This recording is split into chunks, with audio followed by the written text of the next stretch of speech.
And boom, boom, we're live, everybody. Hey, welcome, everybody. Hey, welcome to Red TV in Conversation. I'm Peter Clark, and I appreciate you being here today. Today's a very special show, so I'm so glad that you decided to come and join us today. Normally, I have people with me and joining me in conversation, like over there, and I'm pretty excited to bring you all kinds of great guests and people who have stories and all kinds of things to share. But today, I wanted to share something with you that was important to me. So I hope you'll stick around and enjoy what we're going to talk about today. All things about the heart, all the things about health and wellness, and all the things that I think we probably take for granted. A lot of us probably take these kinds of things for granted. I know that I have in the past, and it's something I reflect on quite a bit these days, and I'm sure that everyone out there has a story. So, hey, if you're watching live right now, please join the comments. Tell us where you're watching from, and if you have any questions or anything like that, I'm going to do my best to answer anything I can. I'm just going to talk a little bit about my experience when it comes to having a heart event, and I know many people that I've seen on LinkedIn and other platforms have at least somebody in their family, if it's not themselves, that has had challenges with their heart or coronary heart disease, these kinds of things. And I think, again, it's important for us to kind of have these conversations. I know I want to share personally only because, again, I experienced it, and I'm thinking that my experience might resonate with at least one person out there, so that they can catch the signs, because that's one of the things that I did not do, even though the signs were there. I didn't catch them, that's for sure. Hey, I want to welcome my good friend Maddie. How are you, my friend? Good to see you here, and I hope you and Darlene and your family are doing well for this holiday season. Hey, maybe we'll see you. Hey, you never know. We live close to one another, so can't see why we can't get together and do something about that. So thanks everybody for being here. Hey, I don't normally do this, but I thought before we get started here, I don't normally promote myself very much. But hey, look over there. Started a digital online radio station. Always wanted to do that for a number of reasons. But certainly audio is one of those fantastic things in the world today when it comes to communicating. And the reason why I love the idea of digital radio and audio channels in general is because you don't have to do this. You don't have to be actually at a video screen or on your television or some sort of screen to watch to listen to audio. Obviously, you can take it anywhere you want. So the idea of having a radio station and a digital audio channel is something that I'll be working on in the future to continue and work with businesses that want to do that. Hey, let me just show you a little bit of put some description here in the bottom here of how you can do that. If you could go to basically anywhere a mobile app you can download. So you can download a mobile app, and it's called Live 365. Let me see if I can bring this up literally on my phone to show you how you can do this. It's kind of cool. And like I said, I think the simplicity of it is pretty cool. So let me just see if I can bring this up right now to show you my screen. And here it is. That's really mine. Just so you know, look, see, I'm turning it right now. There you go. So if the app is called 360 Live 365. Live 365. So if you basically go to your app store and you can download that. So if I went to my app store right now, let me just show you how you do that. Just type in Live 365 and you'll come up with that symbol right there. See that? That's the app that you download. So you download that app, and once you download that app, it's obviously on your mobile device. You just tap the app. There it is right there. And basically your radio station comes up. Let me just go back to the actual channel itself. Give me 2 seconds here. Let me just upload that. It comes up like this, basically. I'll close that. You can save your favorite channels. That's why 347, you can do that. So basically you go up to, in the app, you just type in 347 and you'll see that my channel will come up, 347 The Juice. And there you go. And there's the channel up and running right on your mobile device, and you can take it anywhere you want. So I super appreciate if you downloaded that, gave me some feedback, let me know what you think of it. If you have some ideas for it during Christmas time, of course, during this month of December, we're going to be playing a lot of Christmas music, which I love Christmas music. As you can see, I got my tree up here in the background, and I love the holiday season. So playing lots of music. We're going to be doing that, which is all kinds of cool stuff. And yeah, just let me know if you can, again, download it and have a listen, that kind of thing. So, let's see, we got some more people here. Hey, Scott Hutchins, how are you, my friend? Right there. Let's do a great big plug right there, everybody. Global Coin Solutions, fantastic place where you can learn learn a little bit about how the spare change we have from traveling around the world can actually do some good in your community. So please reach out to Scott Hutchins and Global Coin Solutions and learn a little bit more about how maybe some of that spare change that you have kicking around right now could help a particular charity in your neck of the woods. So you can learn all about that through Scott. So I appreciate you being here. That is fantastic. And here's a good friend of mine. Hey, Christine, how are you? Good to see you. I appreciate you tuning in. Thank you so much. And you're watching 365. I appreciate that. You're watching it 347 The Juice down at through that app. So I appreciate that right now. So thank you so much. Daniel, how are you, my friend? Good to see you. Hey, in the DC area, yes, you can download it anywhere in the world, generally speaking, and yeah, certainly in North America and Canada, the United States. We have all the music license, so we are a licensed radio channel. We can actually play these, and the artists do get their little pennies and all that kind of stuff. So we pay the royalties, which is kind of cool. You have to support artists, no matter how rich they are. Not all of them are. Believe me, I'm a musician, so I know. So again, it's a legitimate in the sense that we do pay royalties and those kinds of things. So Daniel, good to see you, my friend, and to learn a little bit more about what Daniel does. This show is actually a good example of it. I wish I was part of a pod, Daniel, to get this show out to thousands and thousands of people to talk about health and wellness and heart matters and so on. But I'm not part of a pod. But if you want to learn a little bit about social media and basically how organic reach with your content works and doesn't work, and why, that guy right there will help you. So appreciate that. Christine, thank you so much. I appreciate that you're tuning in and listening right now. So hey, that's enough of the plugs on that kind of stuff. 347 The Juice, there it is right there. I just love doing it. I love using my voice for audio and creating all of the content, and of course the music is there as well. So hey, today again, very, very important message that I wanted to share. It's something close to me, and I hope it resonates with at least somebody in your life. Maybe it's you personally. And this is the thing about when it comes to health and wellness, we take it for granted. There's no doubt about that. And sometimes it takes a real scare to put us in a different position in life where we're talking about things, in a more thoughtful manner. And caring about the types of things that really matter to us, which is health and wellness. So the topic today we're going to talk about today is heart health, heart and wellness, a little bit about my story, and I'll share that with you. I'll try to be as personal as I can about it and private about it. I know I'm doing it in a public setting, but this is the point of it. I've held on to this for a couple of years now. I did put a show out in the year that it happened. I was very emotional back then, that is for sure. Still emotional now at times about it, but certainly can talk a little bit more at ease about it.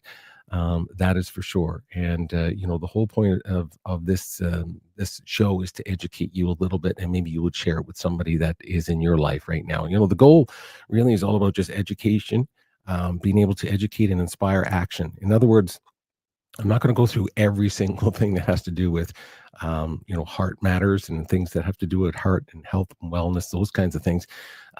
Google, research, go online. The information is there. This is what's really interesting about this subject matter, and maybe others that we've all experienced, is that the information is there. It's like about learning about health and how to exercise and take care of yourself. All that information is there.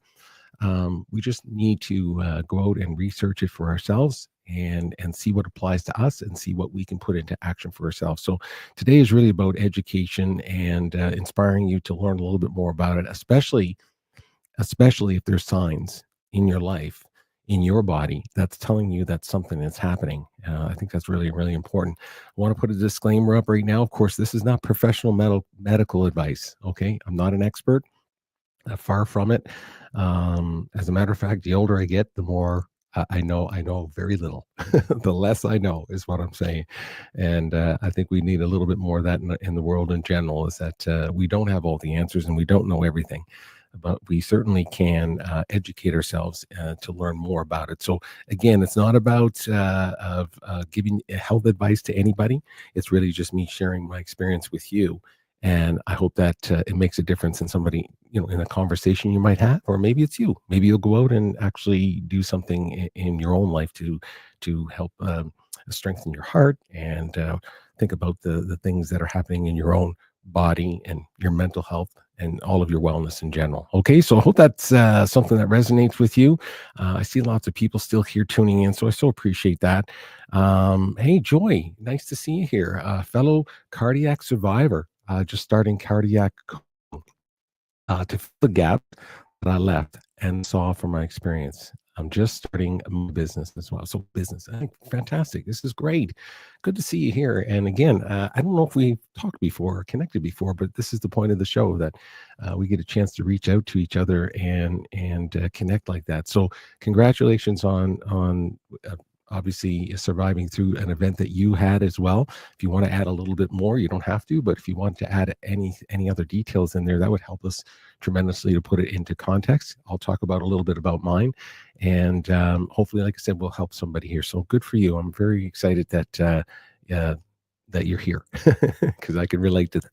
Really relate to that. That is for sure. And here, Christine, certainly so happy we celebrate your 3rd year. Yes, thank you very much. Appreciate that. Very common when you touch the heart with any trauma. Patients often are very emotional and weepy for months following. That is very true.